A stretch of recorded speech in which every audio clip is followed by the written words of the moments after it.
There's someone in your life right now who drains you. Maybe it's how they twist your words. Maybe it's the guilt they drop into ordinary conversations. Maybe it's the way you feel after spending an hour with them.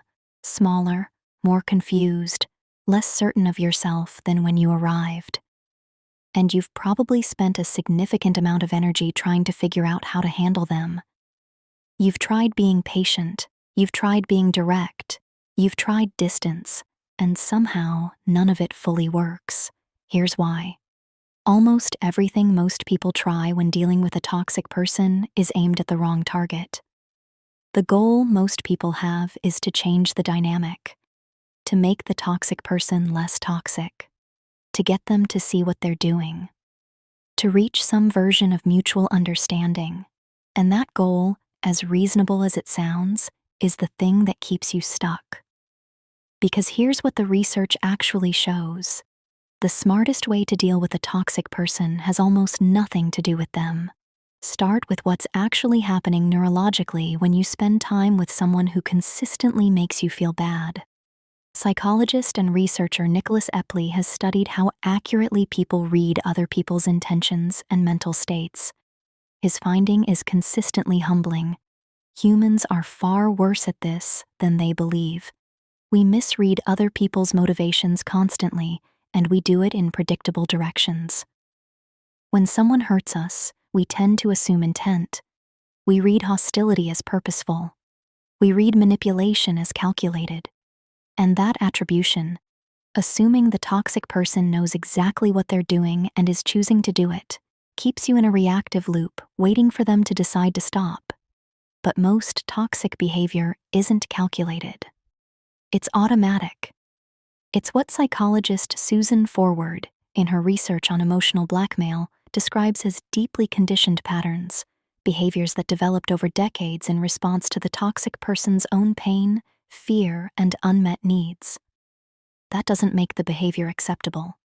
It just means you're trying to negotiate with something that isn't a choice. You can't reason someone out of a pattern they didn't reason themselves into. This is the first shift. Stop trying to change the dynamic. The dynamic is not yours to change. What you can change is your position within it.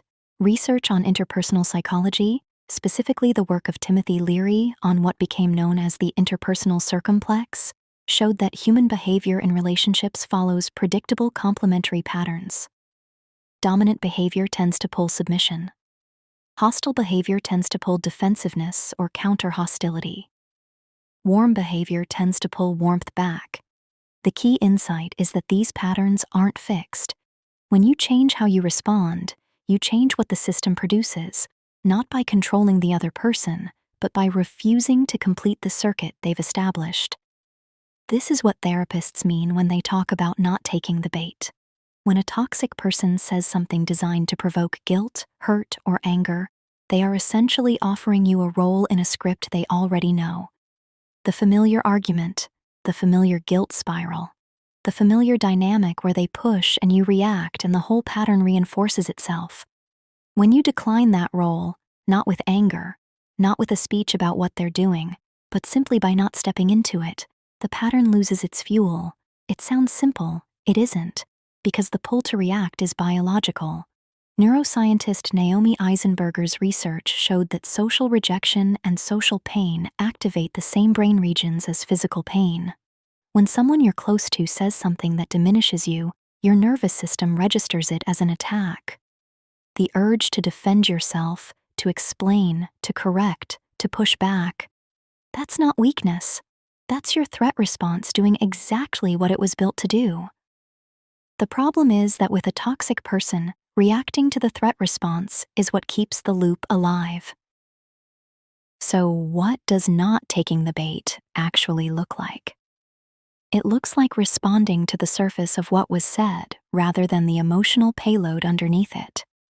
A toxic person who implies you're incompetent is delivering two messages simultaneously: the surface content and the emotional hook designed to make you feel small and prove them wrong. When you respond only to the surface, with a neutral, factual reply, you receive the message but decline the hook. Nothing to argue with. Nothing to push against. the circuit doesn't complete. It looks like what researchers in the field of high-conflict communication call the gray rock method, making yourself as unremarkable and unreactive as a gray rock, not cold, not dismissive, just genuinely uninteresting to provoke. Toxic patterns tend to escalate toward people who provide the most emotional feedback. When the feedback stops, the escalation often does too, because the behavior that was being reinforced is no longer getting its reward. It also looks like reframing what you're protecting. Most people in toxic dynamics spend their energy protecting the relationship, or protecting their sense of being understood, or trying to protect the other person from the consequences of their behavior. The research suggests that what actually matters to protect is your own nervous system. Judith Herman, a psychiatrist whose work on trauma and interpersonal harm is foundational in the field, wrote extensively about the way chronic exposure to someone who is emotionally harmful creates cumulative stress responses that compound over time, even when individual interactions seem manageable. What feels like just an argument to your conscious mind may be registering as threat activation in your body. Protecting your nervous system means treating each interaction as something with a real physiological cost, not just an emotional inconvenience to get through. And sometimes, not always, but sometimes, the smartest move is to stop trying to manage the relationship entirely. This is where most advice falls short. It treats toxic relationships as a puzzle to be solved rather than a cost-benefit calculation to be made honestly. The truth is that some people in your life are not problems you can solve. Some toxic patterns are deeply entrenched, have existed for decades, and will continue to exist regardless of how skillfully you navigate them. The question isn't always how to handle a toxic person better. Sometimes the question is whether continuing to try is actually serving you. Research on social networks and well-being consistently shows that the quality of your closest relationships is one of the strongest predictors of both mental and physical health outcomes. The Harvard Study of Adult Development, one of the longest-running studies of human well-being ever conducted, found that it wasn't wealth or achievement or status that most predicted how well people aged. It was the quality of their relationships. Toxic relationships don't just feel bad. They have measurable downstream effects on your health, your cognition, and your capacity to show up for the relationships that do nourish you. This means that protecting yourself from a toxic person isn't selfish. It isn't giving up. It isn't a failure to be compassionate enough.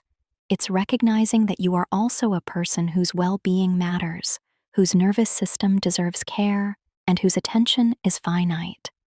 Every hour you spend managing a toxic dynamic is an hour not spent on something that actually feeds you. None of this is easy. The people most likely to stay in toxic dynamics the longest are often the most empathetic, the most committed to understanding others, the most reluctant to cause pain by withdrawing. Those are not weaknesses, but they can be exploited, not necessarily consciously, but effectively. And recognizing that your compassion is a resource that can be depleted is part of how you protect it. So the smartest way to deal with a toxic person isn't to fight harder, explain more clearly, or wait longer for them to change. It's to stop organizing your behavior around their reactions, to respond to the surface and not the hook, to protect your nervous system as seriously as you'd protect your physical health, and to be honest with yourself about what the relationship is actually costing you over time. There's someone in your life right now who drains you. You've been trying to figure out how to handle them. Maybe the real question isn't how to handle them better. Maybe it's how to handle yourself better in their presence. And when you've run out of better ways to do that, whether their presence is something you actually need to keep accepting. That's not a question about them. It never was. The hardest part isn't identifying the toxic person. Most people know, on some level, who in their life is doing them harm. The hardest part is giving yourself permission to stop treating their comfort as more important than your own well-being.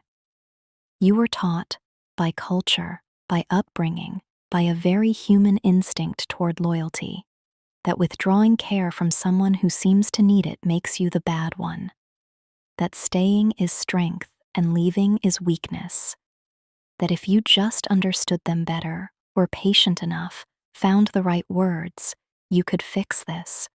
But understanding someone fully doesn't obligate you to absorb their damage indefinitely. Compassion doesn't require proximity. You can feel genuine empathy for why someone became the way they are, and simultaneously recognize that continuing to be in their orbit is eroding something essential in you. The people who navigate toxic relationships most effectively aren't the ones who never feel the pull. They feel it. They feel the guilt, the obligation, the complicated love that often coexists with the harm. What they've learned, sometimes slowly, sometimes painfully, is to make decisions from their own center rather than from the other person's gravity. Your presence in someone's life is not something they are owed. Your energy, your attention, your patience, these are things you give. And the smartest thing you can do with any resource that's being depleted faster than it can be replenished is to figure out where it's actually going and whether that's where you want it to go. There's someone in your life right now who drains you. Now you know what to do with that. One more thing worth naming: the version of you that keeps trying, that keeps showing up, that keeps believing something might shift. That version of you isn't naive. It came from somewhere real. It came from caring, from hope, from the very human belief that people can change if you just find the right way to reach them. That belief isn't wrong as a general principle. People do change, but they change when they want to and when they do the work, not when someone else absorbs enough of their behavior for long enough. You being there isn't what's keeping them from changing, and you leaving or creating real distance won't cause them to collapse. What it will do is give you back something you've been spending on a process that isn't working. That's not a small thing. That might be the entire thing.